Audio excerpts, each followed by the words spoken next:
as I just apologize. People are going to start listening to this by saying, as I just apologize, but there we go. So the DENT goals recording. Now this I did at the start of the year. It's the actual framework I put together last year. And over the years, I never found SMART goals to be very useful for me. I found SMART goals to be exceptionally boring and probably a little Poindexter, if I'm being honest with myself. A little bit judgmental, I get it, but being sustainable and achievable and all that realistic, it never felt right and it never sort of sat well with me. So I explored many, many other goal frameworks, even like Brendon Bouchard's. He's got dumb goals, which is like dream driven rather, and I can't remember the UMB. I kind of got lost there. But my point being is that I went through these different goals frameworks, and it wasn't until last year I was reading a book called Oversubscribed by Daniel Priestley, who's phenomenally business minded. But what he does exceptionally well is just drills things down in simplistic terms. And in his book, Oversubscribed, he was talking about businesses want to be a campaign-driven enterprise. And what that meant for him was that there's this yearly campaign. So there was 3 types of campaigns: a yearly campaign, a yearly message, right? So what's the message? It's not a marketing, event or anything at all. It's like, what is the yearly message for that company? Then there's like, what are the quarterly campaigns? And so the quarterly campaigns, are they events? Are they fundraisers? Are they whatever the case might be? But there's effectively 4 of them throughout the year. You might get a guest speaker, whatever. And then there was the perfect repeatable week. And so Gabs, she watched my TED Talk today, as she just mentioned before, and she's here now, so that's a good sign. And in that, one of the things I offered people was, what is your perfect repeatable week? And it's from Daniel Priestley's framework, which I'm sure he borrowed from somewhere else, borrowed from somewhere else. But the key word there was, and the reason why I love it so much is that it's repeatable. What's your perfect repeatable week? And so when I looked at this, I was like, this is actually a really simplistic framework for goals. And you're going to see exactly why, because it really unfolds and covers so much more than just 3 things, because it will literally cover more, but you'll see why it's so effective as we go through it. And because it embeds things that are like literally now and future focused. It's like, what is your theme for the year, which is what we'll go through, is like, it has to be current, as opposed to people setting goals on, well, I want to get my fitness back. It's like, that's a goal based on the past. It's like, we're not going to the past. We're going to the future. And so what are we going to call this current period? And so then we're actually making them relevant to our current situation, rather than wanting something from the past that we can just literally never have. We can never be younger again. And so we can be youthful again, but never younger again. And so when I looked at this, and I sat there for ages trying to, like, how do I make this a little acronym for DENT? To, tip of the hat sort of thing. I spent longer than that I'd like to admit, especially because I couldn't figure out what to do for the N. And then I realized it's 90 days, David, you douche. And what I ended up adding on was also your daily default, which is, look, they're all important, but your daily default is effectively how you're showing up every single day. And the DENT, your daily default, your every week or your perfect repeatable week, your 90 days, and then your theme for the year. And I personally went through this framework and I was like, this is exceptionally thorough and to the point. And as I started to take more people through it, it was like, oh, this is so simple. I feel like I'm cheating taking people through this sort of stuff. It's just so simple and easy. But what the privilege I had was that I had more examples, I had more stories, I could talk through it more, I could give different types of analogies or answer questions on it, and it allowed it to get even clearer and clearer and clearer. And so what we've come to be is like, well, these DENT goals, I add on one more thing now, which is called the monthly asset or the monthly habit. And that's the 5-step process for the boss hit method. That's what I call it. It's the 5-step process. It's free. Everyone can have it. It's not mine to own. It's the concept that I put together that I'm like, if everyone follows this process and then fills it with whatever's important to them, then they will become what I refer to, they'll build generational health and performance in each area of their life. So deliberately and consciously, but more importantly, that's relevant for them. That's the key difference. These are not,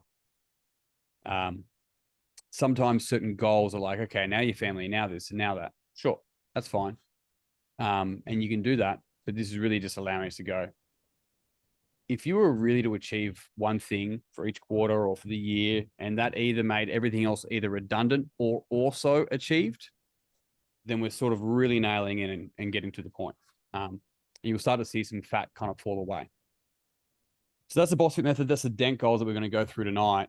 And it is a workshop. So I literally talk you through, give you examples, answer questions. I give you time to brainstorm. So I know that some people have listened back to this when driving.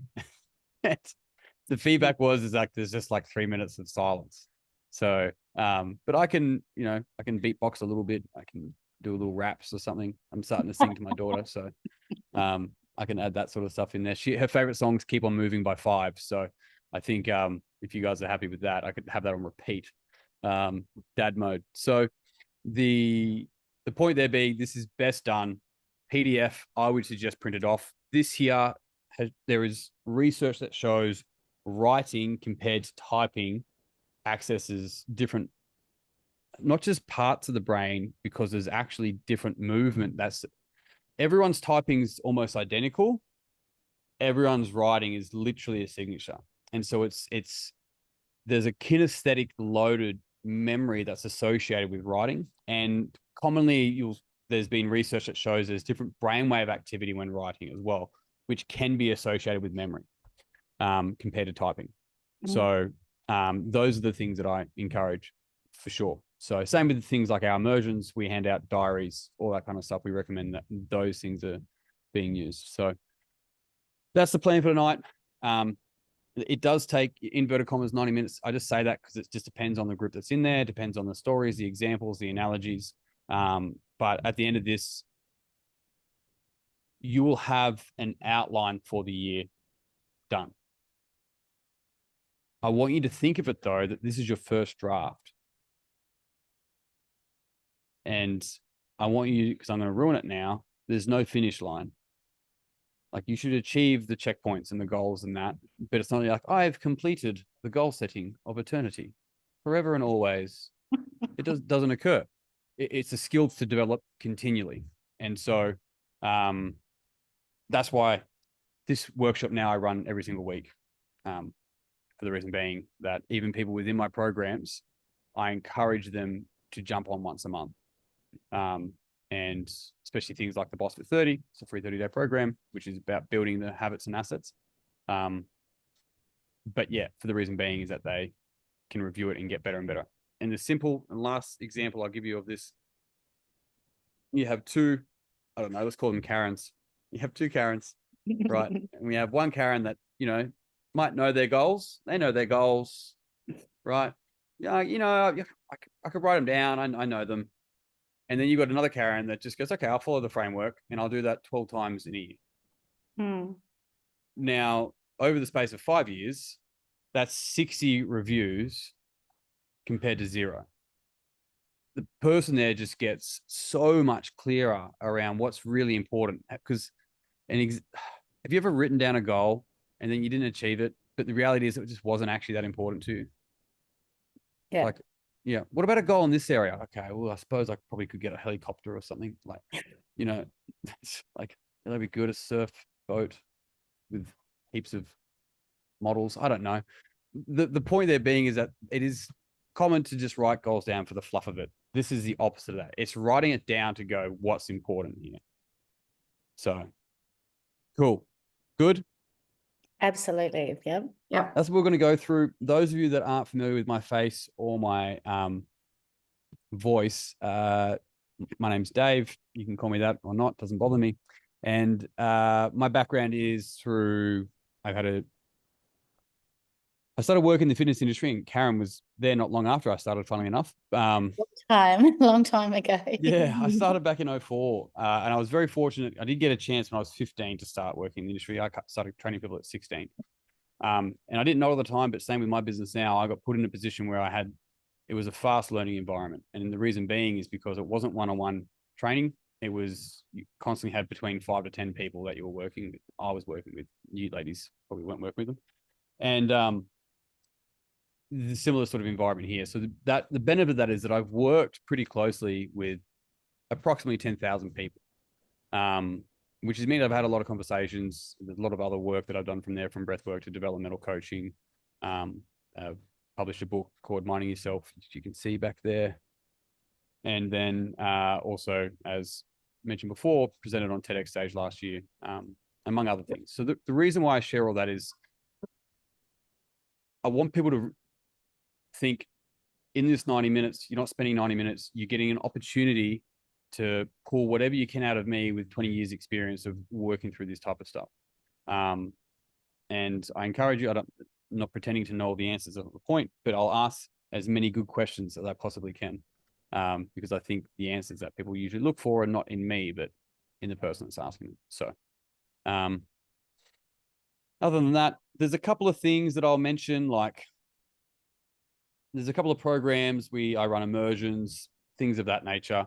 And I've learned to actually make sure that I refer to them because I want to make sure people have pathways for development. And there's like, I believe that life-changing intergenerational information should be free and accessible. Programs like the BSFT 30, things like this, it's all free. They're free resources and they're absolutely fucking packed full of free resources. And so I also work from a really simple framework that information's free, you just pay for implementation. And so I do have other paid programs around immersions. There's opportunities down that pathway for people, but even if people find this useful and want a bit more guidance, there's things like the BSFT 30, which are all free. So I'll mention that stuff and make it as relevant as necessary as we go.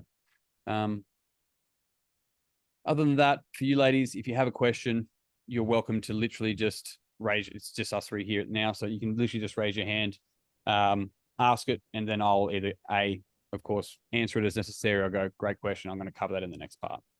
So it literally is just imagine the three of us are having a discussion and workshopping through this. Now, it's kind of, I could spend a little bit of time going through here and talk about the common problems of goal setting and all that sort of stuff. There's certain things like that. I probably want to just jump into the juice of it. I think some of those things might come out as we go through anyway. But similar to what I mentioned before around like setting goals that actually aren't that important. There's always going to be competing priorities. There's always going to be, especially individuals that, and I know I've got two mums on the phone call, but people that are used to putting other people forward, it's been a part of what they've done for a long time. And then it's like, but think of me, but it becomes a bit of a hurdle or a challenge. And it's the same for a lot of people. But what I want to underpin anything that I would bring up in those sort of areas, and you may find that I repeat myself and I do that on purpose. I want people to see goal setting as a skill to develop rather than as just this thing the company asks you to do. And it is a skill, and I would almost argue it's a self-love skill. And I say self-love from more of I always use self-love as like a self-acceptance, because that's actually self-love standpoint. So what that really means is going, okay, well, what's really important to me? Because the best thing that we can do for everyone around us is give them the best version of us. And the most selfless thing we can do is to be, in inverted commas, selfish. And it doesn't mean that we exclude people. We actually get to include them. So, and that's one of the, like I don't know, an irony to some degree that some people can really, really struggle with, is that if I'm putting myself first, then it means I'm not putting others first. It's like you can actually realize that putting yourself first is putting other people first. So, because it teaches them to become independent by doing that as well. I think Gabs, we spoke about today, people that are over responsible will attract people that are under responsible, which is challenging because, like, perfect example as a mother, and I see it firsthand with a 7-month-old, the baby is under responsible. I mean, like, it can't do much, so technically it's healthy responsibility, but it needs to be taken care of. The difficulty is that when those relationships mature or show up in other areas of life, in saying that, I'm completely under responsible when it comes to not paying my taxes, just doing them. my accountants do them for me. I have a codependent relationship with my accountants that I'm totally conscious of, and I'm totally okay with that. I have no interest in someone holding space for me and teaching me how to go through the process. I pay them. I'm happy with that. Codependent relationships are not bad. It's more a sense, is it contextually appropriate and healthy? So, so these sort of things can come out to play as we go through, which is really important. So the biggest thing that I encourage people to do is ask questions, make it relevant to you. Because usually the people around us that we take care of want us to take care of ourselves. And usually that's the best thing we can do for them. So what I'm going to say about that.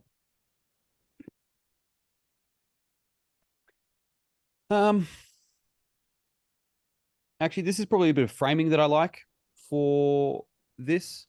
It's kind of associated around problems, but I want to cover off like 4 things that can commonly get in the way of achieving said goals. And I don't think these are necessarily hurdles. I think it's like people can commonly fall into one of 4 of these traps and or more.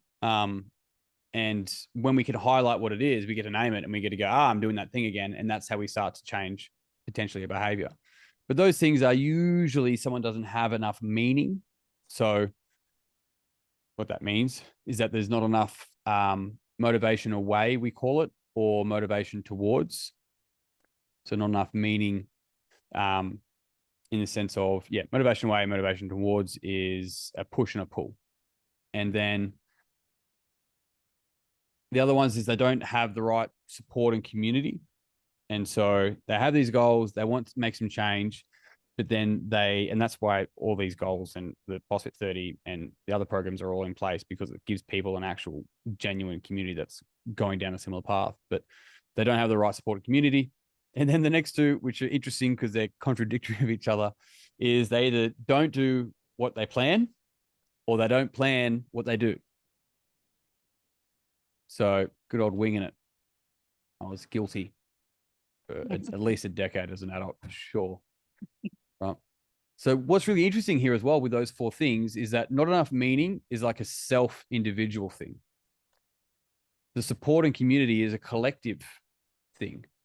The not doing what I plan is a behavior thing. And then not planning what I do is a systems thing. And so we start to see, we've got other tests and things that people can help to identify where their strengths and weaknesses are with this, but it's actually self-awareness, like support, community, but it's action, behavior, and then it's planning and systems.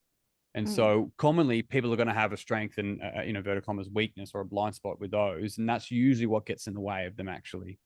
And your strength sits, your potential is in your blind spots. It's not in your strengths. It's in expanding your awareness, not doubling down on your biases. All right. Do you ladies align with any one of those? Any one of them shout out at you? I guess for me, it's because I do so much work with my community where I live, and being a business advisor, I take on a lot of stuff from other people during a day. And then I've got my family commitments of my adult children who come in and go out of needing care. Whoever said when your kids leave home, they've gone? No, they don't. But it's actually, might be my parents who said that. and it's actually prioritizing me and finding balance in my life. And what does Karen want? What are her goals? What are her achievements? Because I'm really busy giving to other people, and it's striking the balance. And that's my crossroad at the moment. Delightful. Yeah. Very good. Have you completed the Enneagram before? No. Okay. It'll be a good little, it's a personality type indicator, but it's a bit more than just your standard, especially the corporate style. Yeah. But it's a really good, it shows levels of healthiness. It's a very dynamic model. And And I think we use it a lot within our frameworks and language. Not Perfect. Yeah. as going, a person is this. We see it more as personality gets in the way of a person, as opposed to they are their personality. But it can, little brain ticking over. Not little, I I am. Yeah, apologize. I Yeah. am actually thinking that that's probably um, a part of my issue, because I very really ask myself, what do you want to do, Karen? What's going to float your boat? Um, and I've been really good the last few weeks, because I've actually been prioritizing myself and shutting out some of the other things that take my energy.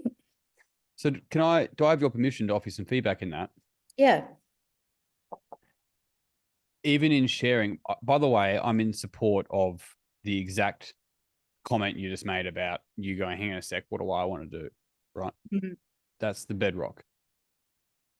What's really interesting, and I'm going to give you a different example of it in a second, is that you called that being good. I know. It's shocking, isn't it? So if I hear someone say to me, I've been really good with my diet recently, I'm like, oh, when are you going back to normal?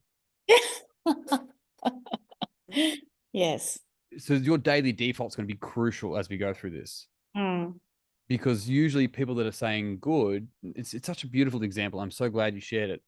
When people are saying good, it's usually like higher than a default.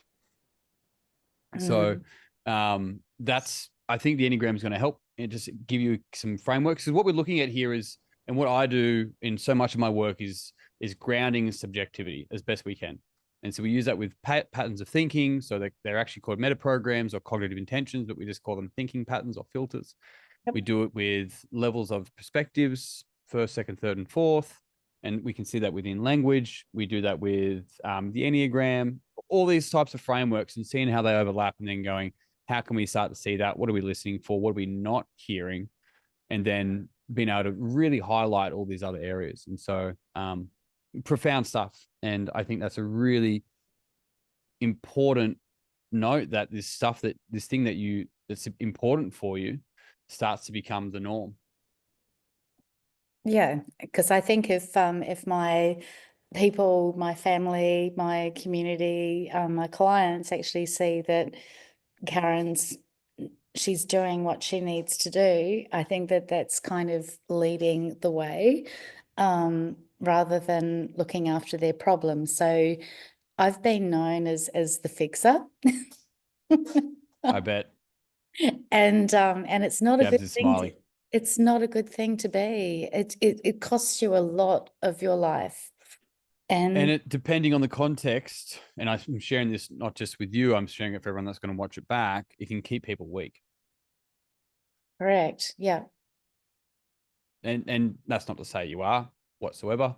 I'm saying the over responsibility that can come with that can keep people. It's like the analogy of helping a butterfly out of a cocoon. Correct. Yeah. Yeah. Yeah. Yeah. So And it's also similar to, when you have a child, how much do you help the child? How much does the child need to help themselves? Yeah, there's such a thing as yeah, over mothering as well. So, Sophia's, she's 7 months. She started her own business. She's got her L's now. She's just out there taking on the world. My little one. No, I'm kidding. yeah. Um, she doesn't. She's not an entrepreneur yet. Um, so look, it is a common conversation, and I'm glad it gets shared. And Mm. I can only guess that Gab can relate to a certain degree as well, based on my knowledge. So cool. Any of those line with you or speak out to you, Gabs?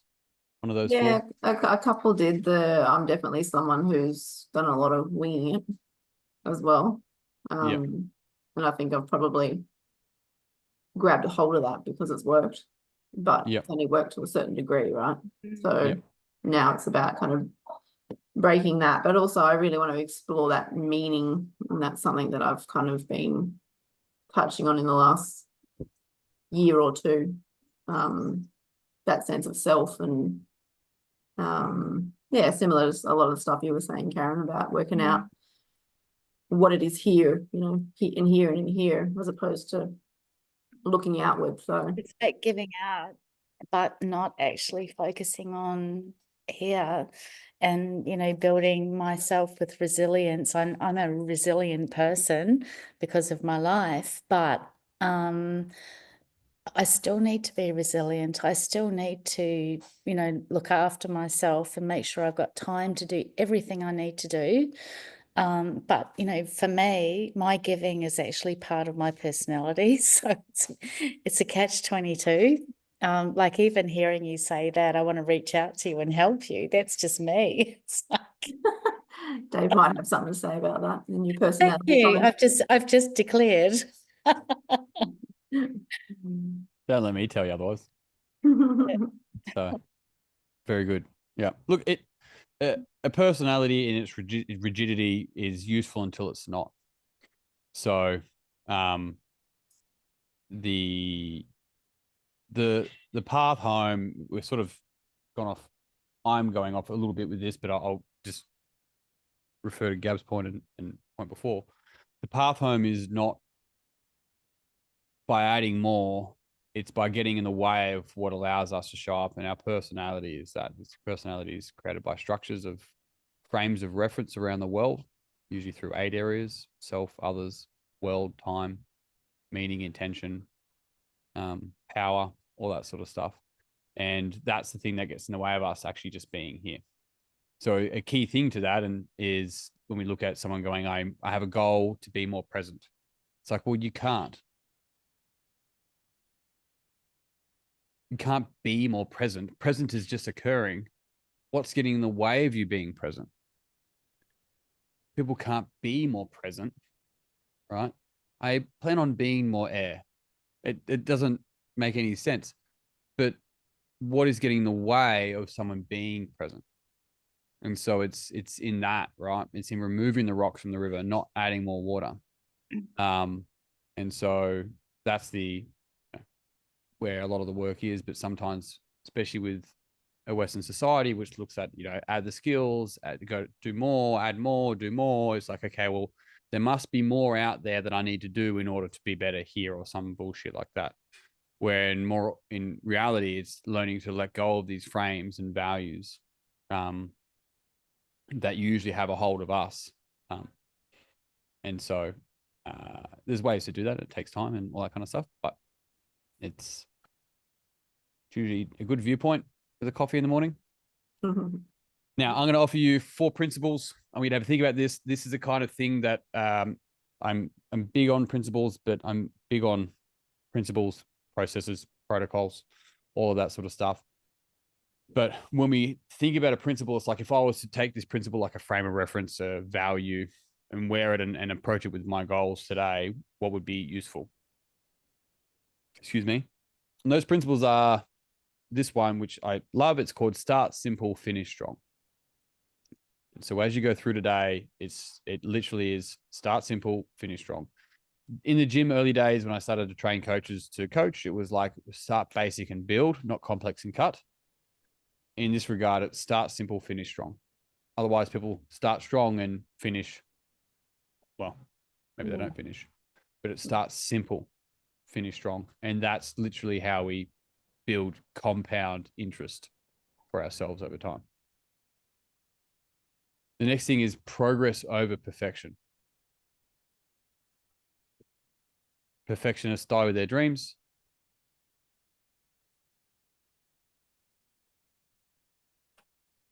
In Michael Hall, in his world, the world of meta programs or thinking patterns, one of them is called goal striving. It's a filter that we have, and there's 3 stages or 3, let's call them sides to that. There's skeptical, perfectionism, and optimization. Skeptics don't start their goals because what's the point? It's not going to work anyway. Perfectionists never finish their goals, right? They never hand the work in because it's not perfect. You can't read this. It's not ready, right? Wait till I die, then steal it. And then optimization is like start where you're at with what you have. So that's your goal striving. The next is called the 90-50 rule, which I coined, but I coined it from a Tim Ferriss book, I'm pretty sure anyway. So Nothing out of me is original, let's be honest. So the 90-50 rule is when you're 90% done, you're halfway there.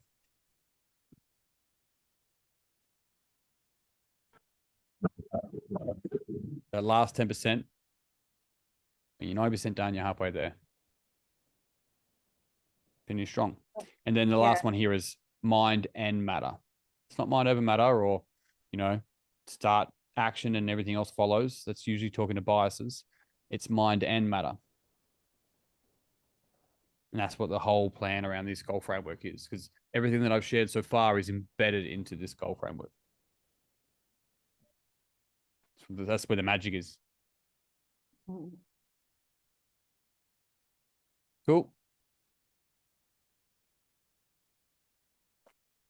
What I'd offer you is have a look at those 4 principles. You're welcome to think of one of your own and choose one that you think would stretch you and test you a little bit, but also if you were to take that on for the goals tonight would really be beneficial about how you approach your goals. Can you just run through them again, please? Of course, absolutely. First one was start simple and finish strong. The next one is progress over perfection. The 90-50 rule, when you're 90% done, you're halfway there. And the last one is mind and matter. So what do you mean by mind and matter? So commonly people will have we can call them a strength or a bias in either subjective or objective, in either mental or physical. And so that would usually be like, well, it's just, you get your mind right and the action follows. It's like, sort of, that's a mind over matter thing. Then you get other people that it's like, well, it's all starts in the body. It's like, sort of, it's both of those approaches. Subtle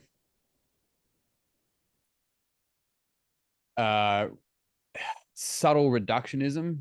What we want is looking at our goals and going, is there a mental and a physical component to this? I'll give you a quick example. Someone goes, well, for mental health, I exercise. It's like, that's not mental health. We go, what are you talking about? When I exercise, I it's my mental health. It's like, yeah, but what happens if you can't exercise? They're like, well, my mental health, like there's a condition. So mental health will benefit from physical health, but it's the other way around as well. When I look after my mental health, my physical health is better. So it's going, well, what is my mental health and what is my physical health, and how do I take a mental and physical approach? And this is like, fucking get a book out, start journaling. It's going through and having prompts. It's doing morning pages. Thank you, Julia Cameron from The Artist Way. Like, it's understanding of self. It's really listening for what people are saying, what people are not saying, the relationships, and showing up and being honest with myself before anyone else. That's all mental health side of things. Understanding the structures of how I think. That's all mental health. And people struggle with it because they don't have frameworks for it, because it's subjective. We can take bloods and be objective. In today's world, people want data objectivity. It's like, well, what's your internal data saying? And how do we ground that? And there's ways we can do it, but that's what I mean by a mind and matter approach. Does that help explain? Yeah, thank you. Yeah, okay. So where am I? I've got to the stage where I progress over perfection. Love it. To be most effective for me and anybody around me. But mind and matter actually is coming to my forefront about looking after my mind in conjunction with my body and managing mental health of me, but mental health of others at the same time. Well, that's their mental health. So it's their mental health. It's interesting you say that. Yeah. Got it. Love it. Cool. You got one, Gabs?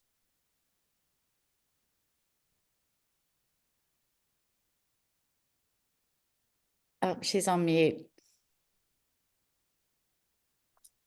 Sorry, I have dogs that go crazy every now and then. No, I don't have one. I don't. I'm going to sit with that for a little bit. Nice. Very good. Well, in order to sit with it, maybe you can start simple. Yep. All right. Let's rock and roll. This is the juicy stuff. Have you ladies got your DENT goals and worksheet in front of you? Yep. Lovely. So with the DENT goals, I talked through the daily default before, the every week, the 90 days, and the theme for the year. And so we do that in reverse. So we go first theme for the year, and we're able to sort of really step down. And this will make more sense. It will make sense as we go, but it will make way more sense at the end, looking back and being able to, you could almost like draw a line through it and go, that's connected right to that. Now, the way that I'm going to do it this time is we're still in the first quarter. So I'm going to do it for 2025.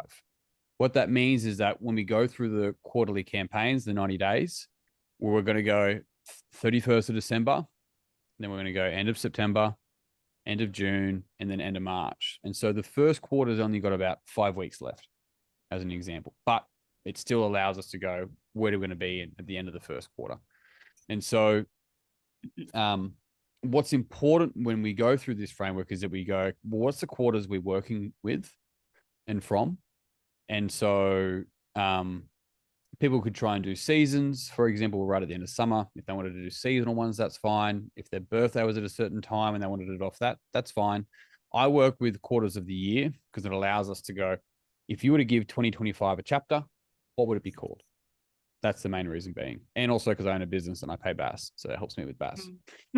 I think in quarters. So in that circumstance, it just allows us to go really simple framework. Everyone's kind of on the same plane. As we get closer to the end of financial year, I'm likely to go, where are you going to be end of financial year next year? Because it gives us 4 quarters that are clear from there. But from here, we're going to go for 2025. So we'll go theme, then I go backwards in the quarterlies, then we look at your perfect repeatable week, and we look at your daily default, and then time permitting, we're going to be finishing off going, I call them assets, but what's the habit that we're building this month that's going to drive us towards that? So, cool. Yep.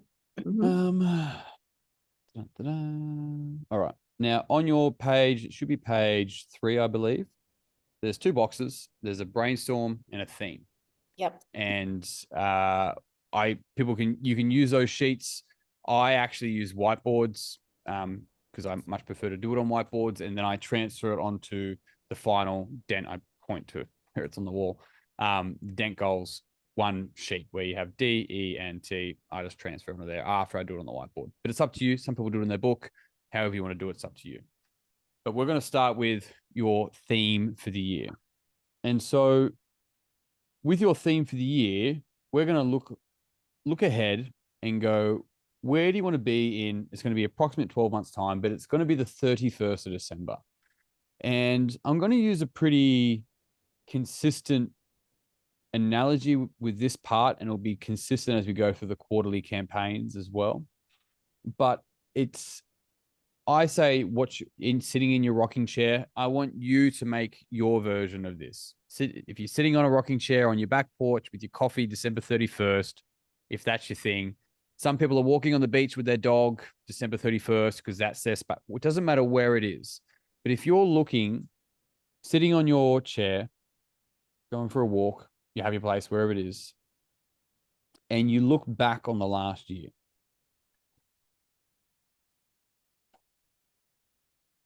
what I want you to think about is, what is the theme that you would give this year? And there's 3, people can do this in many different ways, but there's 3 ways that can come up. People usually go, now, my birthday's on the 1st of January, so it's very easy. This is chapter 36 for me. However, people might go chapter, whatever age they are, they can call it that. So it's a chapter 36. And if you were writing a book of your life, you would literally give that chapter a title. It's the season of, it's the era of. And so when we look at your theme, it's going, what is the overarching theme for this year? Now, this is what's really interesting, is that both your theme and your daily default are predominantly more resolutions. They're not goals. And there's a key difference between a resolution and a goal. A resolution is something that you resolve to do each day, right? So to be a good person, whatever that means, is not a goal. It's just a resolution that someone has and they resolve. If they miss out and call someone a dick one day, they're like, oh, I wasn't a good person today. They don't fail their goal. They just resolve and they go back to continue doing that. It's almost like a centering, so to speak. So I want you thinking for this year, what is it the season of? What is it the era of? If you were to give it a chapter, what would you call it? And I'm going to start the timer and I'm going to give you some prompts and examples as I start this timer. What I would encourage you to do is write. It should feel silly. Random things will come out. The dog mum era, you're like, why do I even write that? You'll be like, the handstand club. I don't really care. I don't know what you're going to write, but just get in the habit of writing things down. Stuff will come out. And I'll give you some examples of eras and chapters as we go. Cool? You got 3 minutes. Time starts. Now, as you're doing this, I'll give you an example of my chapter from last year. My chapter from last year was Live Different. Chapter 35, Live Different. When I first started to do this, I wrote Live Different. I wrote a bunch of other things. And those other things didn't really feel right for my theme, but they actually were useful for my default. And so there was something that was more relevant for my daily. And so that's why it's important just to write things down as you go and see what comes out. But my theme was Live Different. And what that meant for me was that when I look back for that year, I was like, did I choose to live different than, because I wanted a different life, I wanted different goals, I wanted something different than what I grew up with, then I couldn't do the same thing that everyone else is doing or that I was doing the year before. And so I wanted chapter 35 to be the line in the sand where I chose different. Not better, not worse, different. And that's how I came up with that chapter. For chapter 36, my theme was based around world class. So I looked at 36, it was world class. Now, here's what's really important when you look at your theme. We want to be able to bring this right down. We brainstorm, and we be able to bring this right down. And whatever words are left there are meaningful for you. Only you have to explain it and describe it and have meaning in it. But if someone was to ask you, what do you mean, Dave, by world class, then I'd be able to actually explain it in how I'm using that. And that makes it meaningful for my theme. And so what are the themes for you? Is it a season? Is it a season of no? Is it a season of what does Karen want? Is it the era of permission, where I give myself permission to be judged? Is it the era of, and I'm pretty sure this is Mel Robbins, is it the era of let them? And I'm pretty sure Mel Robbins put that together. Her program's called Let Them. They judge me, let them. They want this from me, let them. They think that of me, let them. Don't try and change them. Don't try and do that. Is it the era of let them? Is it a metaphor?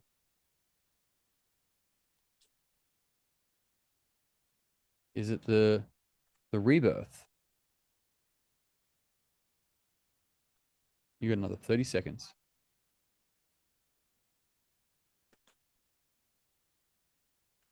What is your theme for 2025?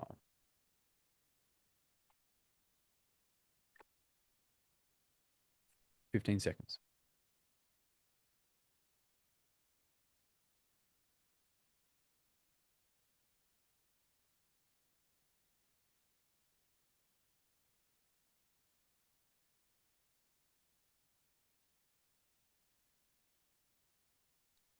And break there. How'd you go? Good. You got some down? Yeah.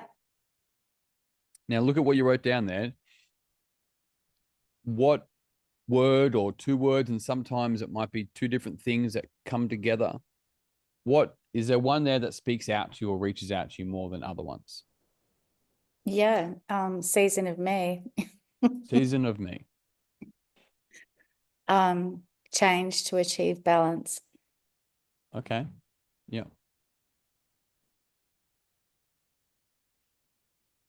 And the other How's that on your throat there? Karen? Sorry, nervous, but Are you allowed to say anything? Is it? Um, I'm, and you know, the other thing is, for me, it's managing transition. And I'm does finding it that need to be managed? no, Okay. thank you for Is saying it? that. Yeah, because yeah, I won't say this publicly, but yeah, I'm transitioning to retirement, but my head is so not in the space of doing that. And I don't want to.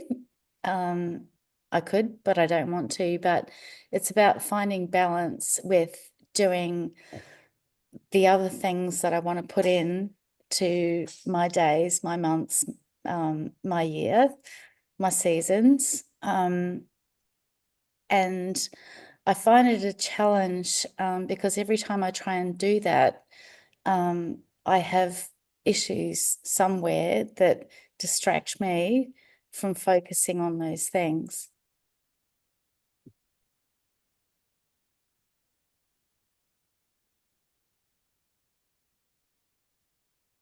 Sounds important to you. It is. Mm, It is. yeah. Yeah. And feeling okay to have time for myself is probably one thing, because I have worked, I've been a full-on mum, I've been a successful business person, but now it's time for me. What do I want? Mm. Great. Can I? It's not offering a suggestion, but offering something if it fits within what you're talking about as well. Hmm. Is there anything in there or any frames in there around permission as well, like a season of like allowing me a permission? Yeah, I think you're absolutely right, because I'm somebody who's pretty hard on herself, and I find it really difficult Herself. to give. So why you put it permission. in third person? I love it. Yeah. Yeah. Because I'll always try and, you know, give everybody what they need, fix what I have to fix before I actually spend time on myself. Yeah. I've got it round the wrong way. Because of a big heart. Very Yes. good. Yes. Yeah. Yeah. Goddamn big heart gets in the way all the time. I hate it sometimes, you know. Oh, it's horrible, right? Love and shit. All right. It sucks. So I've been it all my life. So yeah. Yeah. There's time. So there's look, love is an interesting thing, and commonly love is saying no. So well, we're always saying no. If we say yes to something, we're saying no to everything else anyway. So but the thing that I offer there is see if anything around permission and allowing sits in there as well. But yeah, how'd you go, Gabs? Good. Something that I wasn't expecting that's kind of standing out is surprise yourself. yay. Um, which is funny actually, because that came up for me 15 years ago, maybe. Okay. How old are your kids? Kids are 14 and 12. Yeah. Yeah. Okay. Yeah. Yeah. That sounds like a surprise. They were not a surprise. Just make that clear.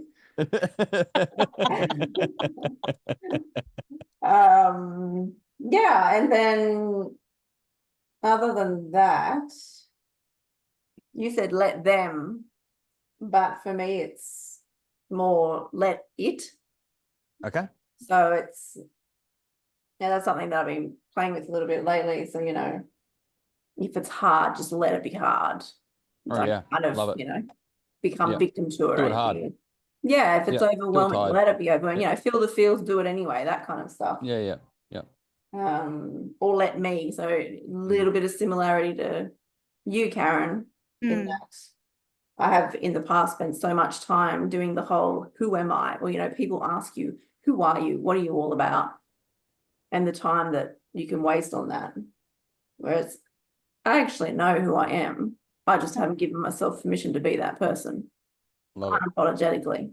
And, you know, And without any fear of judgment or anything. So yeah, a bit the of let it, judgment's bit always of let internal me, bit anyway. of surprise yourself. Yeah. That's great. There's one thing I'll share with that, whether that's relevant for you or for those listening back. The let it and the do it tired, or do it overwhelmed or whatever.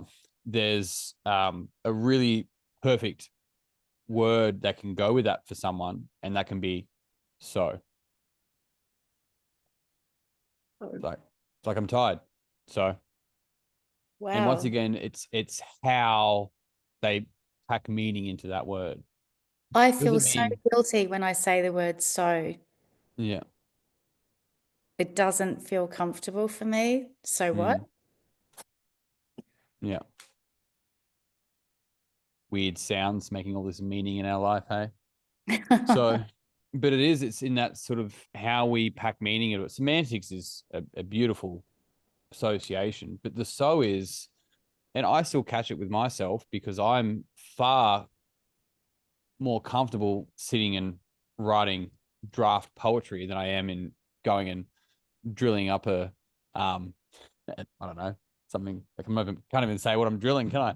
So like, and for many different reasons, but the idea there is like, oh, I'm tired. I got all this work to do.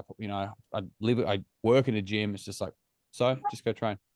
So there can be certain things like that, but this is why it's so beautiful, because your daily it will be daily default. Your theme is so heavily layered with your meaning.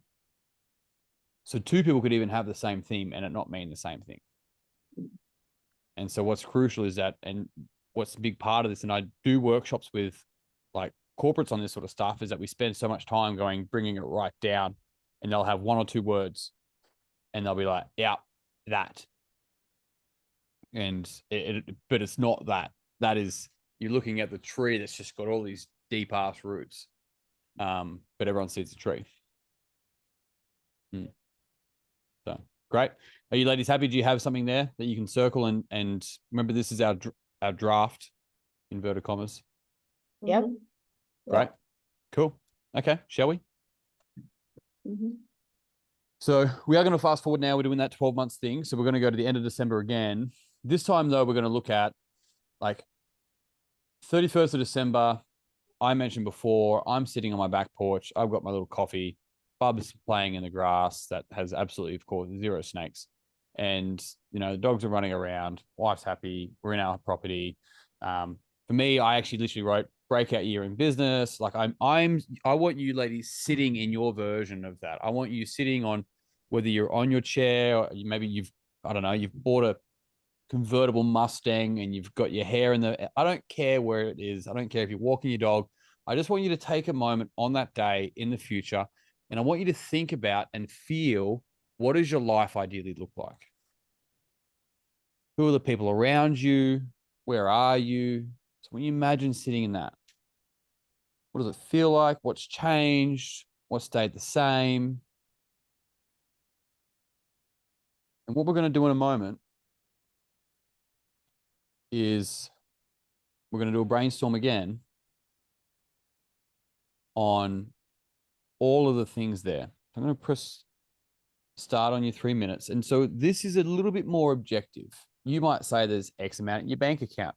You could say that you've had a lovely holiday with a partner, your family that you paid for, or maybe, you just got your test results back of your bloods that you've been tracking for the last 2 years, and they're, in a positive space, whatever it might be. I want you to have a little bit more objectivity with this one. It's not an overarching theme. It is what is actually going on in your life December 31st this year.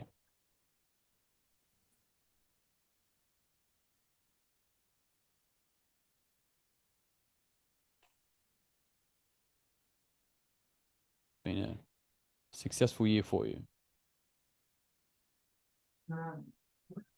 Where are you? Who are you with? Remember to write, just write.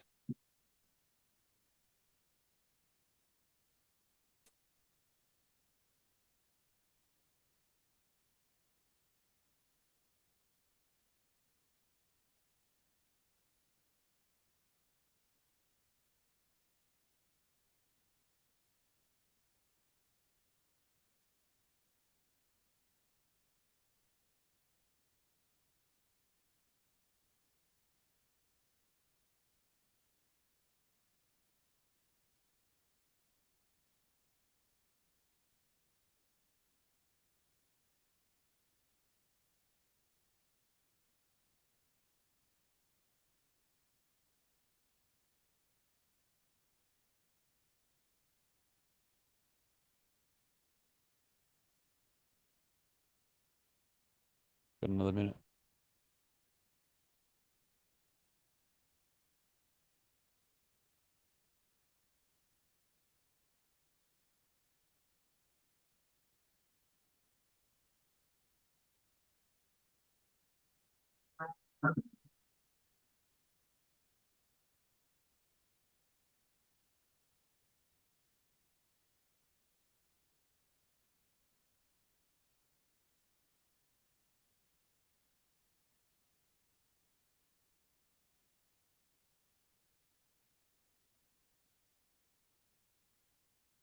Okay.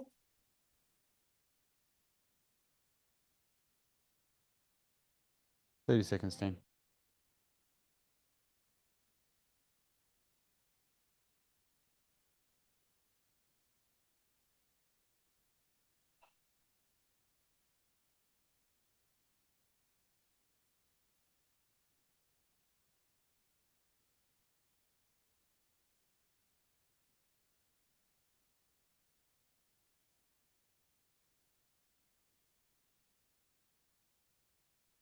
Five seconds.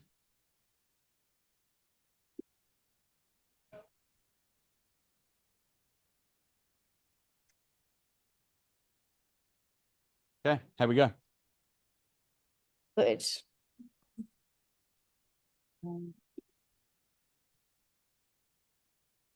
need to find my document. Oh, I kind of went all over the place. Yeah, common. You'll probably be in different different areas, different categories of life, family, business, health, Mm. like those sorts of things. Yes, yeah, definitely. So, yeah, it's me, my family, my friends' family, like my family of friends, Mhm. and my community. I've changed my life for the better. My health and well-being is much better than where I am now. And prioritizing the things I love to do to give me more balance that I need. Great. And I'd love to know, you don't have to tell me, but an exercise for you is to write those things down.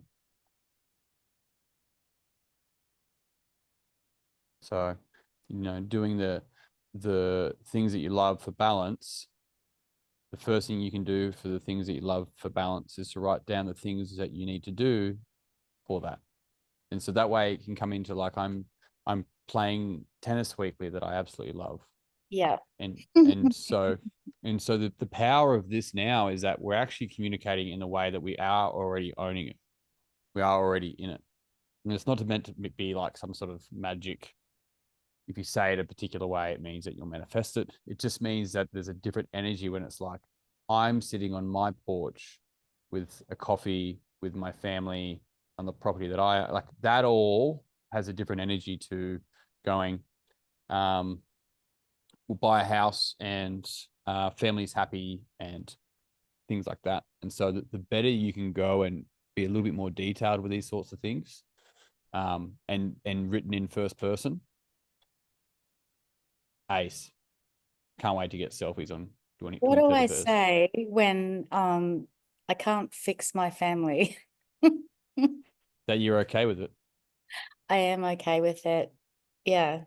And Yeah, it sounded like you're okay with it just then. That was really convincing. Yeah. I am okay with it. but for me, it's actually and I am mastering the skill of when I have my son calling at 8:30 in the morning every morning, to have a chat.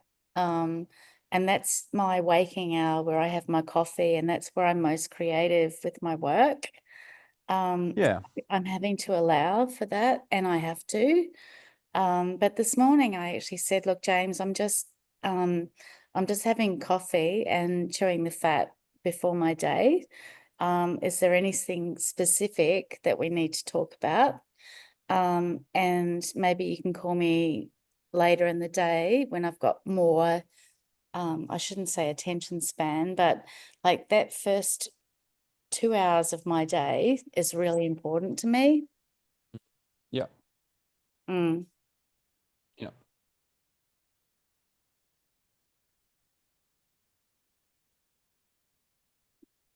Good job. And, you know, in terms of prioritizing the things I love to do, it's nature, which is my mindfulness. Definitely tennis, fitness, kayaking, cooking. I And just guessed tennis, but that's there you great. go. How did you do that? I don't know.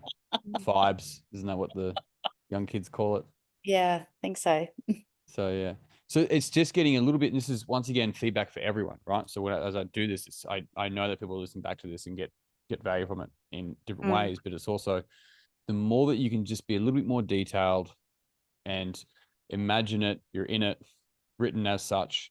And it could be that you get a call from James on that morning, 31st of December at 8:30, and I'm not preloading this as fact for you.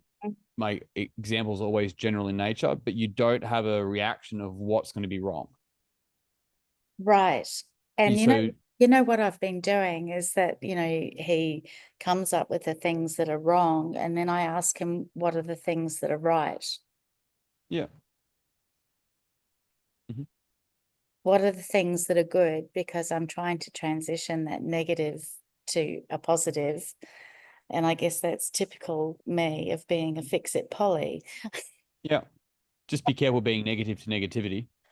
So Yeah. that's the other part of it, right? So that it's Mm. the capacity to hold space for someone else's own unfolding is one of the most beautiful things that we can do for any human. I don't commonly say that when I first meet someone, but it's the reality and it's truth. And that's especially for the ones that are most dearest to us, because, you know, it's interesting because use the analogy of a gym. We've all been in gyms before. Often, if we're going around playing Mr. and Mrs. Fix It and doing this sort of stuff, could you imagine everyone in the gym's training and they're on their last couple of reps? You're like, oh, they're struggling, and you go over to help them, and they've done all the work and they're about to get the finish strong component where they get all their results, and we just go and save them. And it's the kind of thing that so often in that struggle is that can play a role of actually keeping people Yeah, correct. So once again, it's really is, and it'll be the same as we go for 9, 6, and 3 of going, what are my goals based on within my control? And so, and it could be that, you've got clear, healthy, and happy boundaries in place with your family and loved ones. I do. Yep. So, and variations thereof. But once again, for your 12 months, because I want you guys now to just dilute that down, and it can be dot points if you wish, or it can be a sentence. I don't really mind, but everything that you've got either on your whiteboard or on your document there, have a look at it and see if you could just put that into like a sentence or two or a couple of dot points that really encapsulates where you're going to be, what you're going to be like, who you're going to be with, on the 31st of December this year. So I'll just give you a minute now. This is in the 4th quarter campaign. Yes, that's correct. It is. Right. Okay. And so we go 31st of December, 30th of September, 30th of June, and then 30th of March. And you'll see it in reverse, right? Because after we go, that's what our life is at the 9-month mark, end of September. Where do you're on your rocking chair again. Like, what does life look like? Who's with you? What's going on? And so you go, in order to get what I want in 12 months, where do I need to be in 9 months?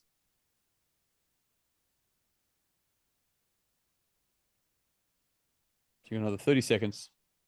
Can you put it into a sentence or two, some dot points that encapsulates the most important parts of where you're going to be in a year's time?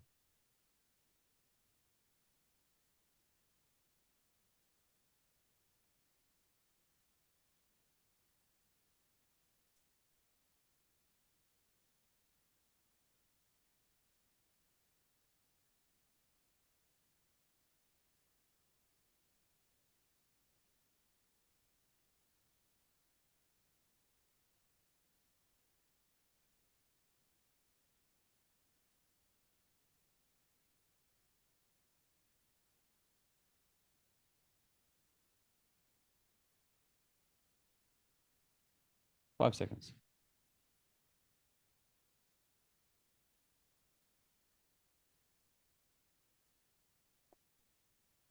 How'd you go? Um,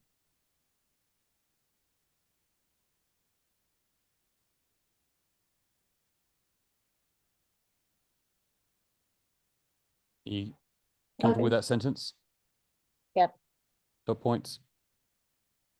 Is it clear? If you close your eyes for a moment, can you see that? Is there a felt sense in the body with it as well? Mhm. Lovely. Cool. How about you, Gabs?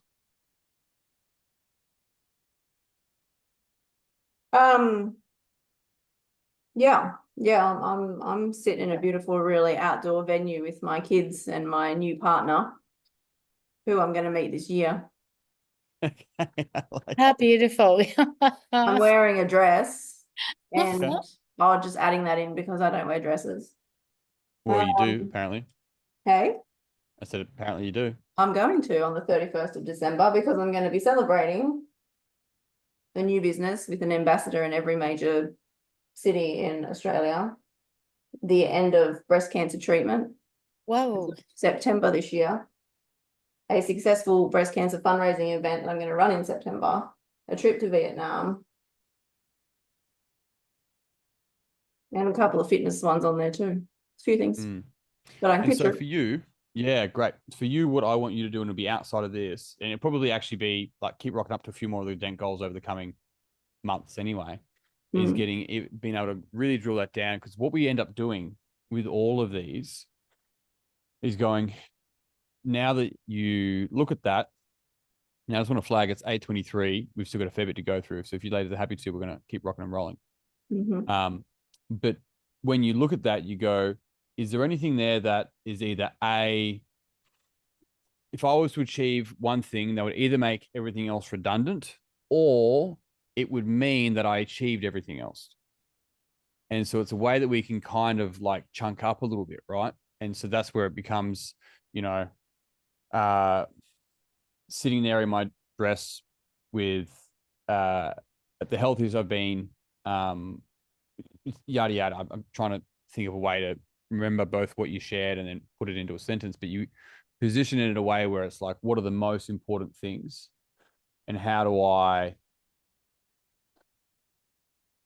bring it right down to a few very important things that either encapsulates everything, or it makes me look at some of the things I wrote down and go, yeah, take it or leave it.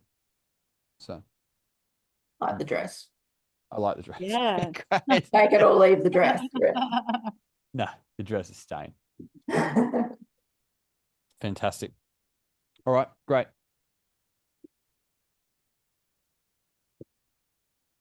So give you an example, like mine was like settled in a new home with family after a breakthrough year in business. And so that was speaking to the business of BOSFIT, and there's a couple of things that encapsulate sort of settled in at home with the family and so forth. Remember, it's got to be nice and tight, and you have to think about what it's meaningful to you. Cool. Yep. Lovely. All right. End of September. So given your 12-month goal, where do you need to be at the 9-month mark, the end of September, in order to be tracking towards your 12-month goal? So if you're sitting on the same picnic table, walking on the same beach, or maybe, you know, different beach because you moved, or whatever the case might be. I'm sitting on my rocking chair. I don't have a rocking chair, but nor do I really want one. But I'm sitting on my rocking chair, and where am I and where do I need to be? And for the example that I gave, mine was I have 500K revenue in the new business and manuscript, and I'm on the podcast circuit. And that was in reference to going, that's the breakthrough components of what I need to do for this business that are important to me. And that's leading me to my 12-month goal. And so sometimes you'll have things that you'll have in your quarters. And then when we get to your perfect repeatable week, you're like, okay, I actually don't need to write them in the quarters. They go in the perfect repeatable week. And that could be to do with health and training and so forth. Because in my third quarter, I didn't put anything to do with my health, but in my every week, I've got my training ratio. because it fits into something that I'm doing every single week. So you guys, over to you. You've got, I'm gonna give you 3 minutes now. Where do you need to be? You're in your rocking chair or similar. You know, September is it warm enough for a dress? Like,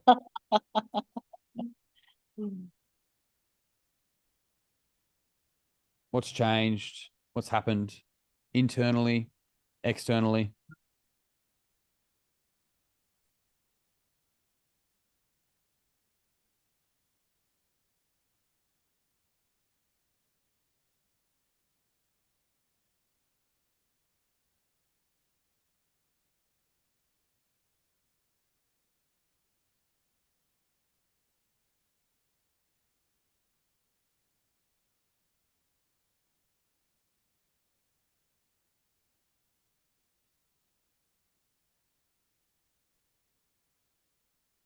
Right.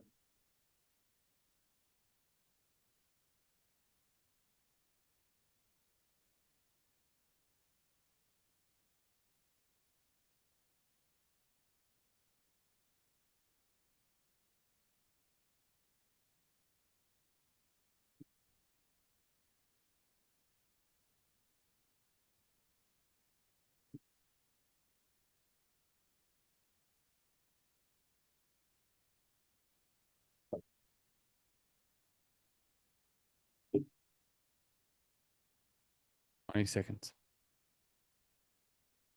Given where you are at the end of the year, where do you need to be? What needs to change? What needs to be let go of? Both externally, internally.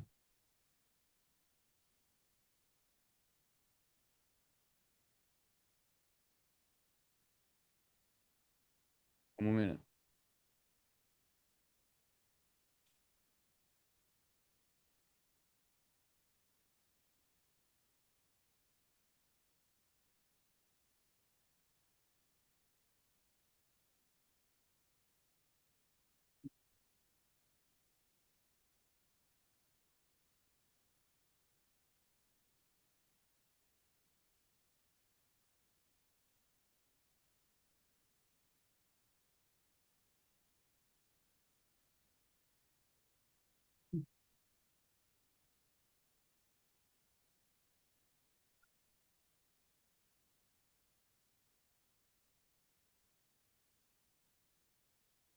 Ten seconds.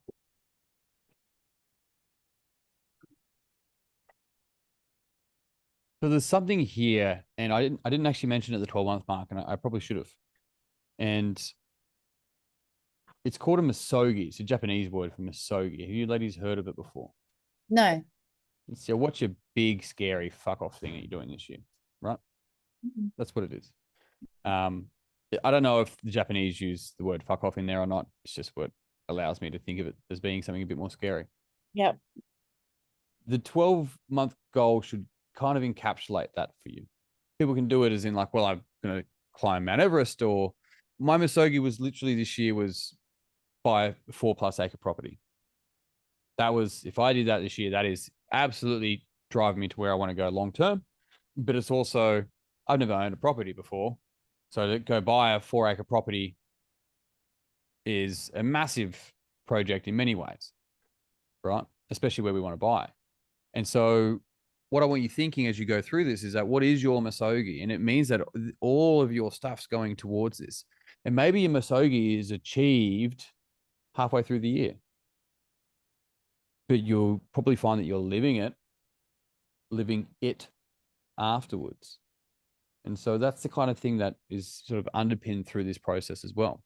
But how did you go? Did you get some clarity on where you need to be end of September? Yeah. Not really.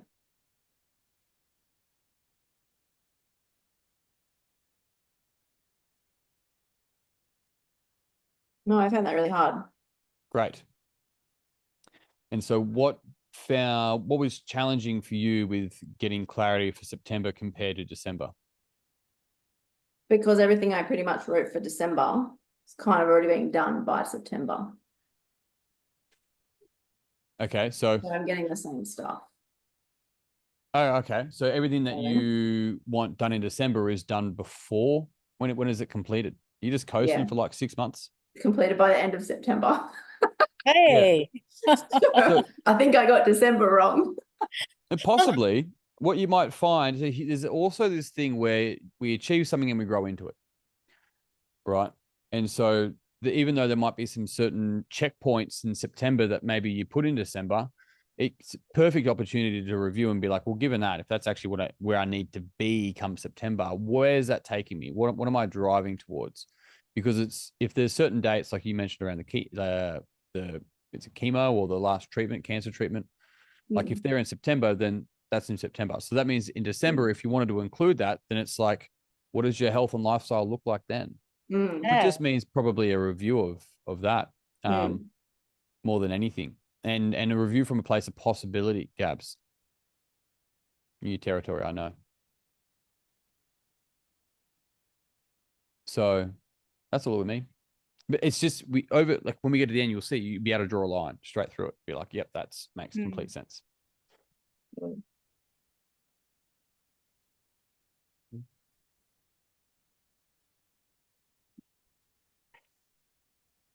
And also the reason of why workshopping is massive difference. Yeah.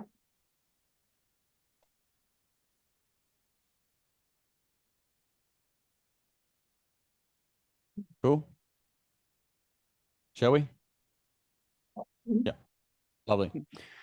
All right. End of June, end of financial year, whatever the hell that means. Oh my God. Yeah. Given your 9-month goal, what do you have to have done or changed or completed, or where do you need to be internally, externally by the end of June? Sitting in your rocking chair, walking on your beach, wearing your dress, right? Where do you need to be? What needs to happen in order to be on trajectory for that you're tracking towards that? For me, it was literally going marketing and media machine and actually buy a home before the end of financial year. Now, I'm going to share this with you as you ladies are sort of thinking your own stuff. Marketing and media machine for my businesses is new for me, right? Marketing was a dirty word for a long time. Sales was a dirty word for a long time. And it was stuff that I had to grow through and go through to realize just how important it was for me and all of the people around me. And so that's when looking at, in order for me to have and do a breakthrough year in business, the marketing side of things has to be the comms and communications and simplifying and offering and having all this free valuable content and doing all that sort of stuff that I feel good about offering. And I can market that through and then be like, look, if you want more of these programs, go and join them with or without your energy, because they're happening regardless. And so putting that down was still part of my misogi. It's like I had to change, instead of being a trainer on the floor that is a business owner. It's like, no, I'm an entrepreneur and a coach, an author, a TEDx speaker, and so forth. These are components of things that I do now, and I have to show up on here every single day, and it's part of what my work is. As weird as it feels, as all of that, and it doesn't actually feel that weird to me anymore. I have done 900 podcasts, but outside of that, it's going to be able to actually own that now. It's a new area. So even writing that down, I want you guys to think of this. When you write it down, it should still feel like a stretch, right? So where do you need to be at the end of 6 months? You've got another 70 seconds. End of June, sitting there, patting your pooch. Speed dating, maybe, Gabs. Who knows?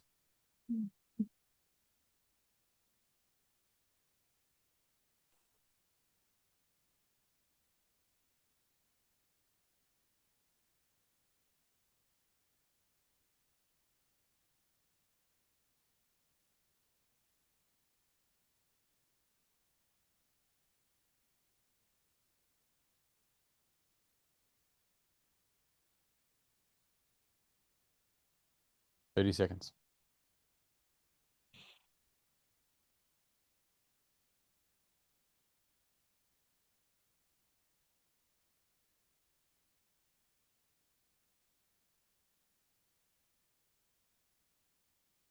Fifteen.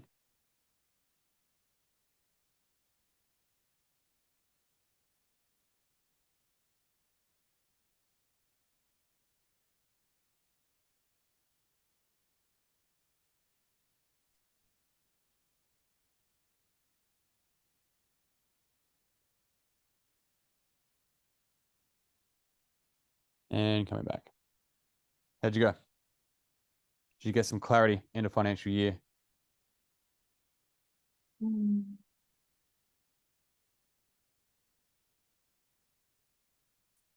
you already have your tax sorted? Is it already done? Is that a goal of yours? Is that it's a weird goal, but nerd Already have what done? tax. Oh, yeah, I'm like you. I don't do tax. To clarify, because this is recorded, right? Yep. Pay my taxes. Okay, Uh, it's really funny because tax was my number one thing. And it's usually the time where I think about the next financial year and Mhm. where I actually look at where things are at and what needs to happen. Yeah, so yeah, it's always an interesting time of the year. But for me, it's also, hate to say it, travel time. So I'm usually going on a holiday in the middle of June, July. I am semi-retired, so my partner comes from London, and we go back to the UK for summer. Lovely. So I can see why you hate to say that. Yeah. thanks, Dave. Well, yeah, it's like I hate to say, but this one goes on holidays. Like, yeah, better not flex that too much. Fantastic. What an amazing thing that you have a capacity to do, right? Yeah, yeah. But it's not like, it feels sometimes I need to give myself permission to enjoy that as well. Yeah. And Yeah. There I'm seems to be a bringing, bit of a theme here, hey? yeah, it's called permission. Yeah, Yeah. Love yeah, that. yeah. And that is the reoccurring theme from our conversation. I Mm. don't give myself permission to enjoy the things that I've worked hard for. Yeah. And even the things you haven't. Correct. Yeah. That was a big thing for me, sharing mine, is that unless I've worked hard for something, I shouldn't enjoy it. Like, oh no. No, working hard is Right. absolutely enjoable. Like, But if I get it, someone gives, hey, I've got a free Asahi beer. Would you like it? I didn't work for that beer. I should still enjoy it. Like, oh, I'm sorry, man. Let me do some push-ups. Like, what a load of fluff. So permission. I love it. Very good. How'd you go there, Gabs? Uh, it's easy to break down all the financial stuff, Yeah. but all the stuff outside of that I'm struggling with a bit. Great. I look forward to sitting down and doing this with you ladies again in 12 months' time, hopefully before then as well, and to see the literacy that you have for this for you, right? And so that's the kind of thing where the beauty of this is, oop, my wife is calling me. It cuts out my headphones. you better answer the phone. Let me just make sure everything's okay.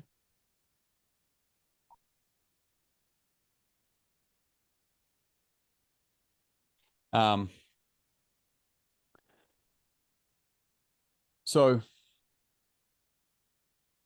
the literacy of being able to go through and start to see the strengths and maybe the things that we don't value as much to begin with, whether that be self or people or places or, objective data or body or whatever the case might be as well. But people will struggle with this and people struggle with different areas of it. So that's great. It's the specifics, it's the detail. Ah. You get the big overall and, all that, but it's getting down into the. So this is really, really good because we talked today about the question of how. Yeah. How is a detailed question, right? So how is also, it's what's called a grounding question. And it's also a state deducing question. It pulls people out of state. So how do you know is it deduction question? Whereas why is that important is a state inducing question. And so commonly people that are very good overarching are very good at why. The detail of it, they may not be very good at how. Yeah. And so that's where this shows all that sort of stuff. So awesome. I love that. All right, we're going to keep marching forward. Good? All right, let's do it. So we have your 3 months. So this is only a few weeks away. It's 5 weeks, end of March. end of March, and one of you on this call might even be doing it at Kangaroo Valley, who knows? But end of March, you're sitting there in your rocking chair, in your dress, not in the UK, but where are you? What's changed? What hasn't changed?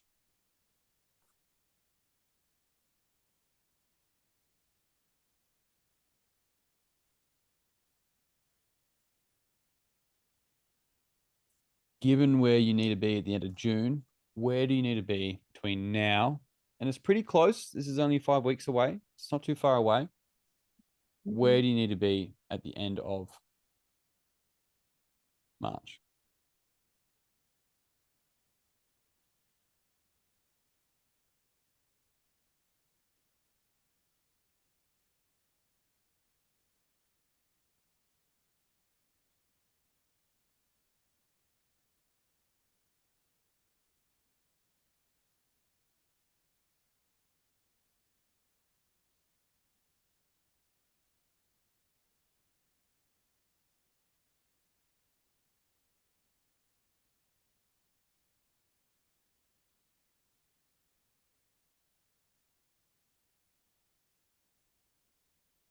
You got another minute.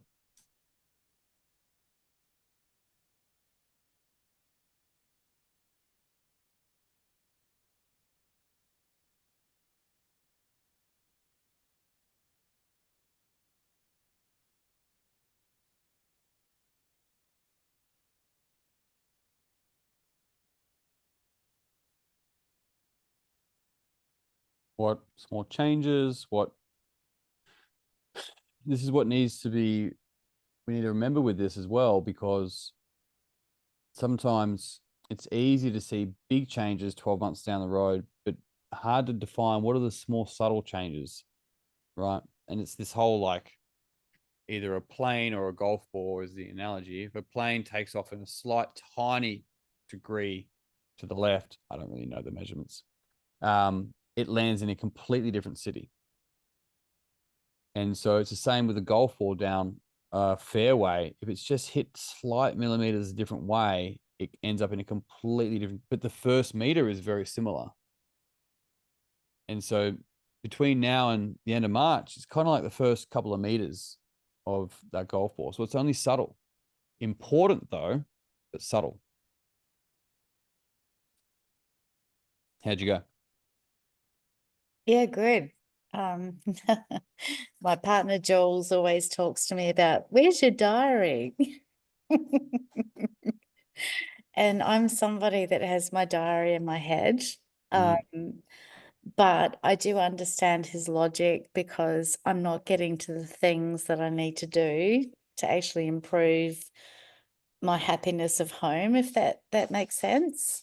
Sure. Yeah, so I've changed my diary. I write a list and I check things off. Okay. I give permission to turn off and have happy times with me and my partner, which means I shut out the stuff that I give to. It's just focus time. And it's also supporting my family, but working on setting the boundaries with them. Yep. Lovely. Working on. Very good.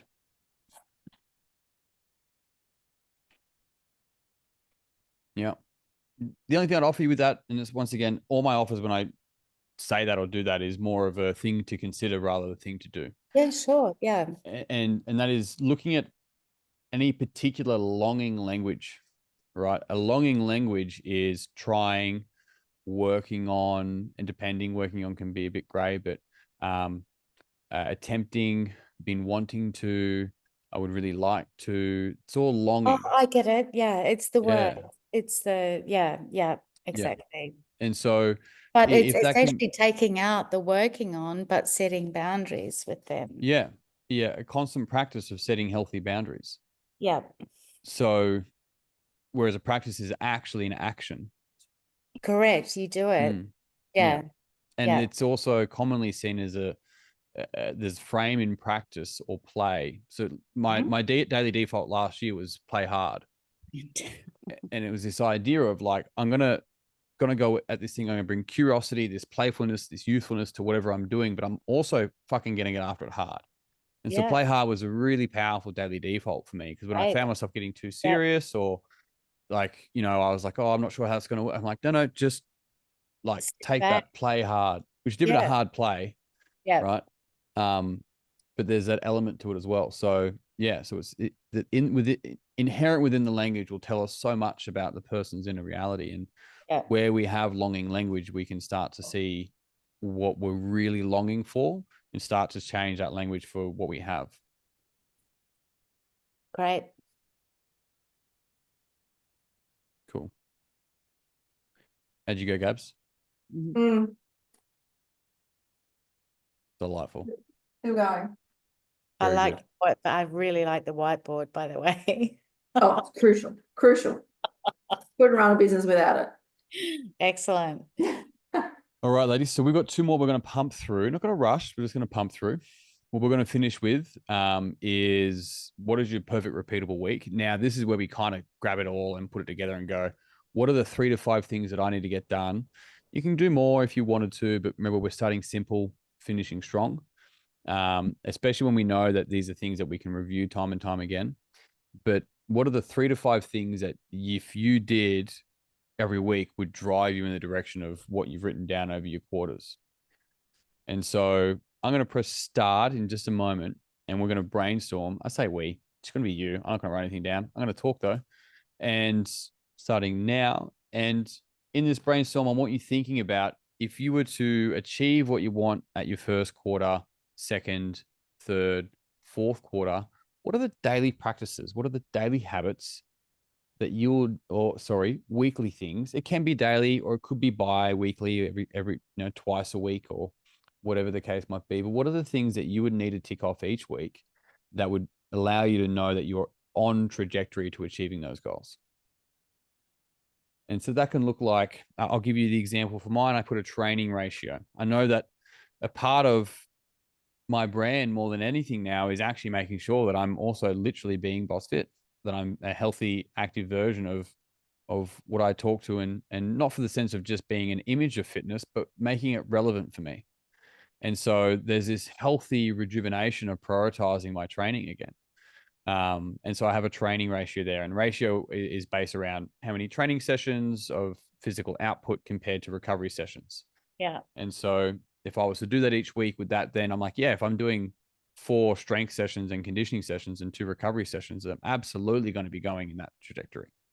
Right. The other things I put down was daily promotion and advertising, and it was to become neutral on it, because there's advertising and promotion is a healthy thing. It's just is what it is. And same as money's a healthy thing. It is what it is.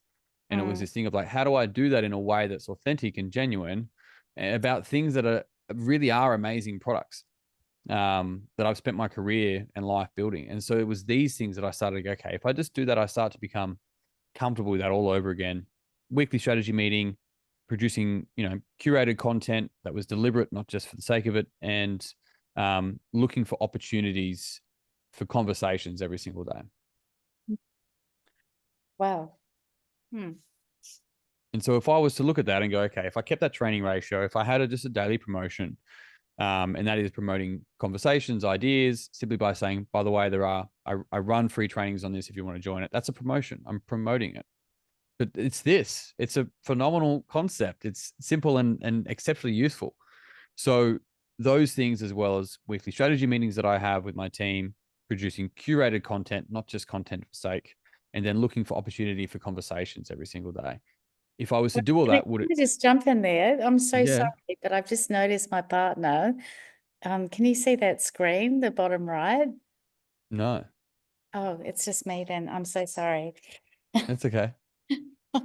Just move on. I'm so sorry. That's okay. Yeah. No, I cannot. So hopefully he's got his clothes on. But No, he's sitting in the cinema watching a movie, and I've got this movie screen in our chat. that's hilarious. So it really is thinking about what are these sort of things that if you were to achieve would drive you in that direction. So both your 90-day campaigns and your every week are far more objective. They're not the big picture sort of things. These are the things that if I was to tick off, I actually have systems weren't my greatest tool for some time. I downloaded an app called Streaks. And what it allows me to do is literally track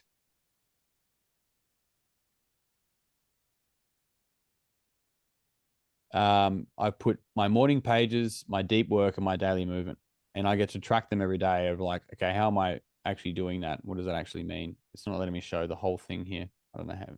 Still learning how to. That's an app. So if I search for Streaks app, Yep, that's correct. perfect. Yeah. And so, what it allowed me to do was to go like they're the three things that if I'm to do daily or weekly, allow me to move towards that. My morning pages is my journaling, right? The daily movement is what I put in there, and that could be cricket, it's for training or whatever, walking, whatever the case might be, daily movement, and then my deep work as well. And so there's cycles of that. And it just allows me something that I wasn't strong on for a long time is systems and procedures of actually having some structures in place of ticking that sort of stuff off.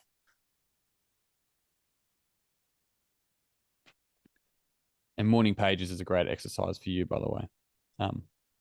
I Karen? love it. Yeah, because that's where I set my head up for the day. Yep. The powerful thing quickly with morning pages is that the other name for it is called a brain drain. So there's no intention behind morning pages besides literally allowing to write whatever is there. It's just draining that brain, and then you can get to work. Yeah, so my partner Jules, he like does the brain drain same time as I do. And he has 2 hours, following his interests and whatever. But we both do it at the same time, and then we come together at the end of that. Yeah. Lovely. Alrighty. How'd you go?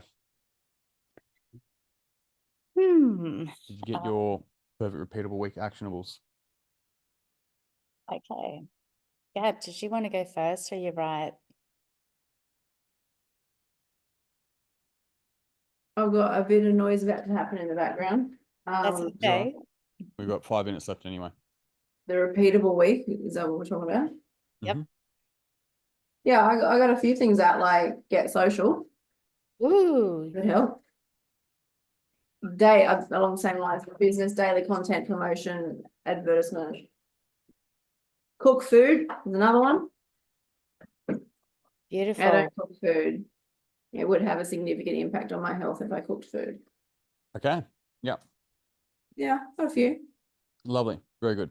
So for you ladies, then it's looking at it and going, what are 5, give or take, no more than 3, less than 5 sort of thing, that if you were to be able to commit to, and these things should be able to fit into your week. There shouldn't be these extra things added on top of.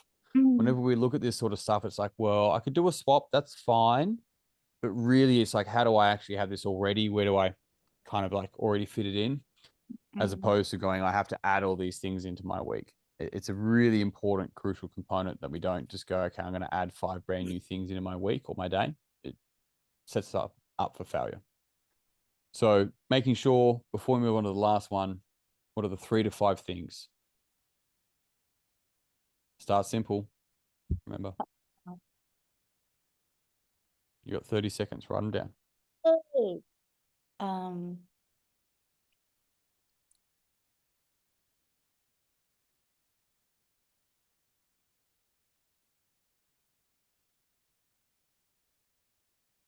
Oh dear.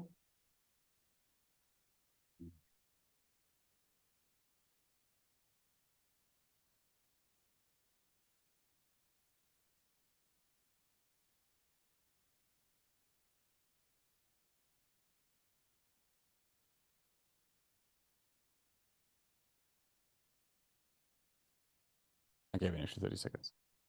I'm just going to the next bit now. That's all right. We'll go on to the daily default. That's fine.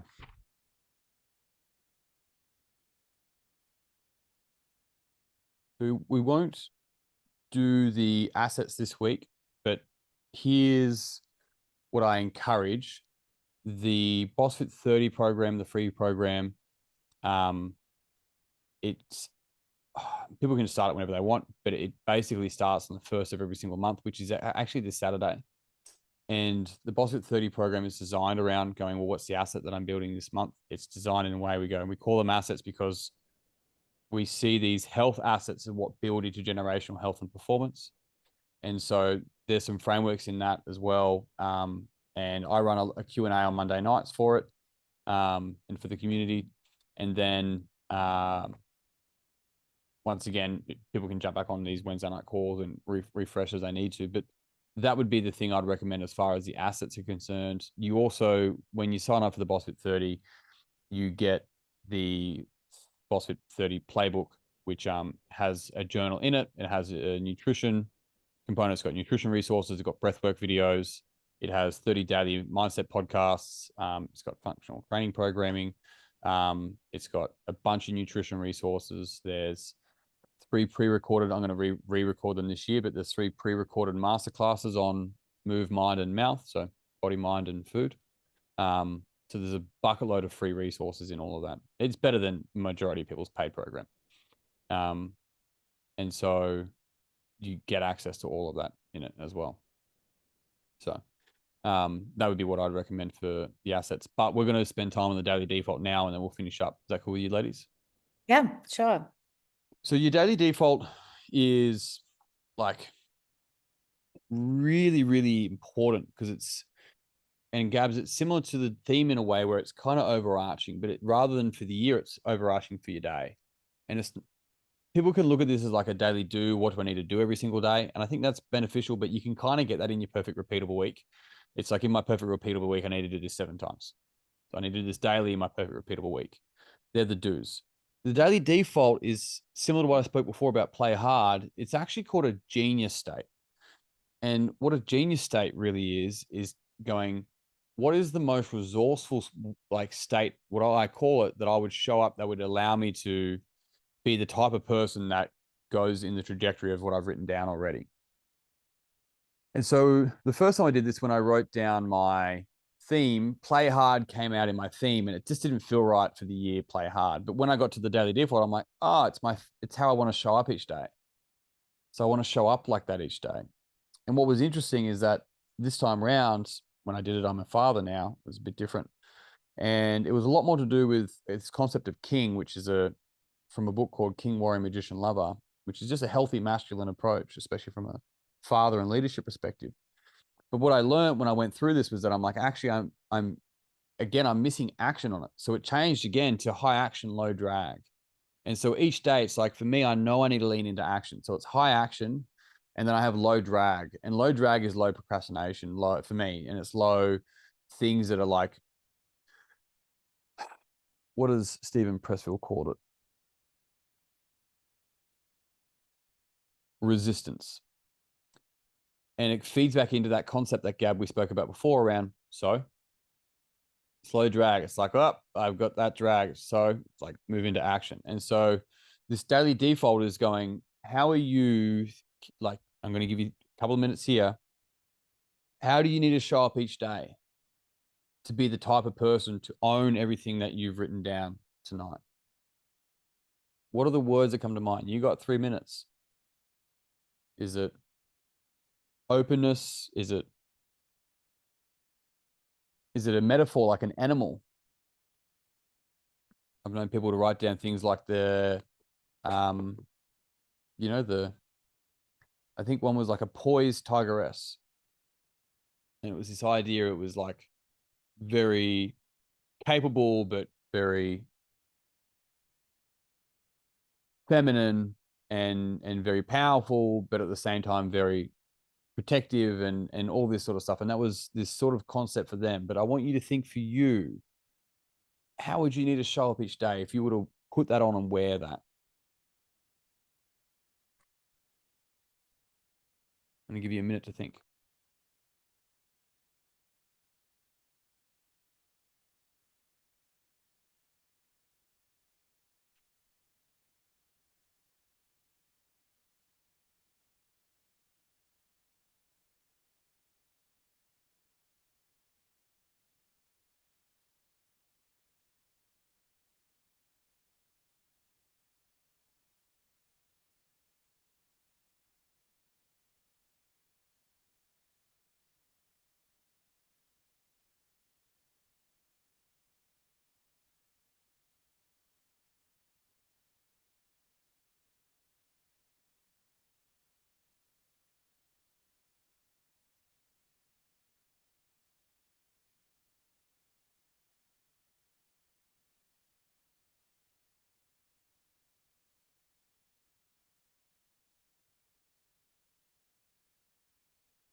Got 30 more seconds here.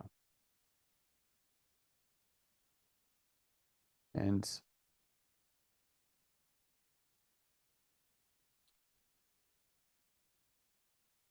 the way you can think about this is that given your perfect repeatable week, how do you need to show up each day in order to execute on those actionables?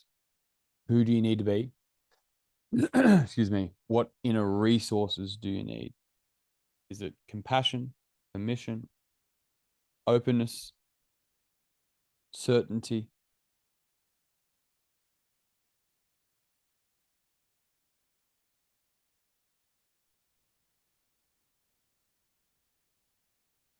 Ten seconds.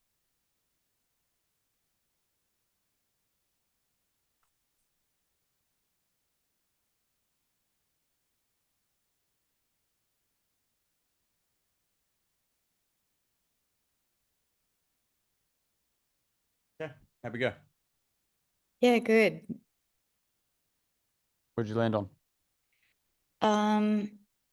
I think the thing that really resonates with me from tonight is permission, and Okay. that's the basis of everything, and that's how I need to start my day. I think that's my issue, but it's lists, it's action, and I mean, I naturally give compassion anyway. I'm that kind of person, but You give compassion to yourself? wow, yeah, that's an interesting question. Okay. Yeah, If your compassion doesn't include yourself, then it's not complete. thank you.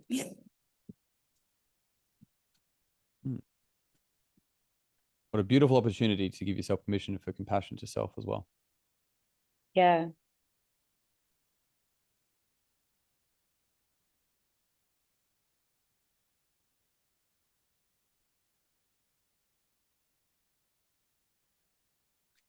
And so the beauty here and with what you ladies have written down and what everyone else watching this back has written down is looking at that and thinking, is there like is there a couple of words that can be put together? Like I mentioned before, play hard or hard play is different.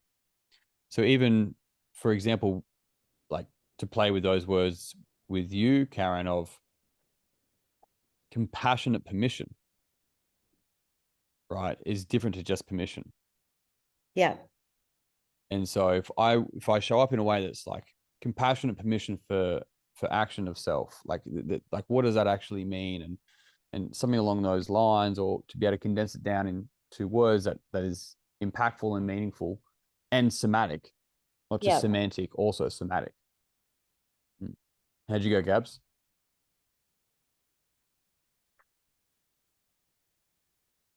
A few popped up for me. Joyful. I feel Okay. like a lot of joy has gone out of certain things. Confident, energetic, self-love. So I think the two that are standing out are joyful, confident. Mm. If I show up every day with confidence and with joy, I actually think I could hit everything that I got on this board. Okay. Love that. Mm. Yeah. And so that's where it's playing with that as well. And sometimes over time, like people add things in, shift things a little bit. The two things that I would add in with that to speak to, not to change anything, is to look at, is it confident joy or is it joyful confidence?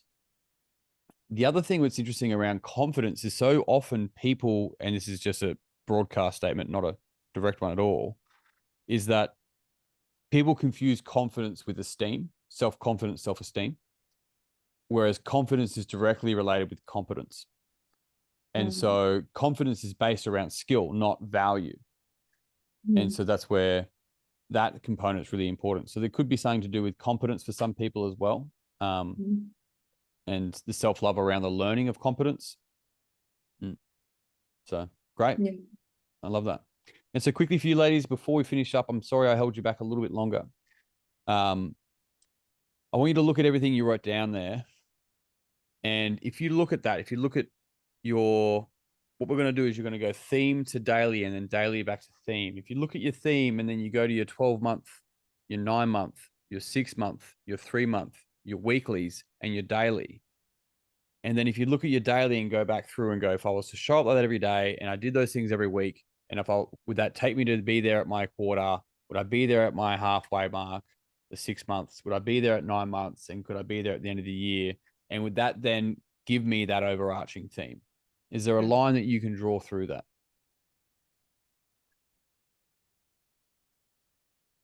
And if there isn't yet, don't forget it's a draft. Oh, look, it's a fantastic starting point. And for me, I can spend my 2 hours tomorrow morning just revising what I've Perfect. written and formatting in my own words how I can do that. But I've really discovered the basics of some of the things that I would like to do for myself. Love that. Very, very good. Team, I'm going to leave you with that so you can go to bed with a brain to drain in the morning. What I'd encourage you to do is to print off your DENT goals sheet. I think it's page number 8. Yep. And at least write it down on there, have it up. If you have it on the whiteboard, you want to have it up there. However you want to have it up somewhere. It will evolve. It should evolve. Yeah. It should be a living thing like you. It should be dynamic. And if you haven't already, I would encourage people to sign up to the BSFT 30. I'll put more stuff about that coming up over the coming days anyway. Pre-program, access to live Q&As. You've got a heap of resources through there. It just allows momentum for this sort of stuff. It's not a 30-day, hey, all in, sprint. It's going, you're doing this stuff anyway. How can you bring structure to it? Okay, question. Yeah. I just went onto your website and you have an annual fee. Does that have access to the BSFT 30 program or? Yeah, BSFT Dave, 30 I'm is just under going to interrupt. Sorry, I've got to run for kids. Oh dear. Perfect. Thanks, That's- Gabs. Yeah. Thank you, See guys. Gab. Nice to meet you, Cheers. Karen. Bye. Bye. So for the Flow membership, there's $99 a month, or you can pay $500 for the year, and that just gives access to masterclasses. You get access to a few other, many other things actually, but there's a community component to that. The BSFT Yep. 30 is under the free component, and so if you look under the free tab, you'll see the 3 main free resources I have there are a generational health score, Yeah. this live training, and the BSFT 30. So Yep. you can just sign up through it from there. But Okay. the Perfect. people in the Flow community also do the BSFT 30. Yeah, absolutely. So, look, today's been a really good day for me. I'm just kind of